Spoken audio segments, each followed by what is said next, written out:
Isang mapagpalang araw sa ating lahat. Papuri sa mga bumubuo ng PACES dahil sa patuloy nitong pagsuporta sa programang sining ng ating bansa. Nabibigyan ng pagkakataon ang mga kabataan na maipakita ang kanilang talento sa sining sa panahon ng pandemya. Hindi naging balakid ang COVID-19 sa ating lahat, pagkos patuloy lang ang buhay. Sa mga mag-aaral na lumahok sa timpalak na ito, isang pagpupugay sa inyong kagalingan. Hindi man pala rin na manalo, na ipakita naman ninyo ang inyong talento.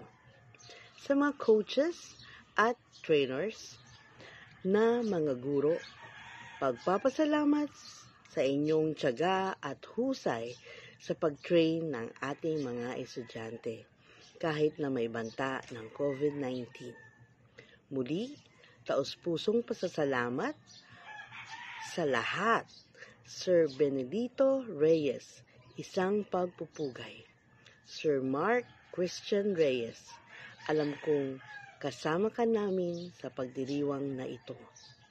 Congratulations and mabuhay!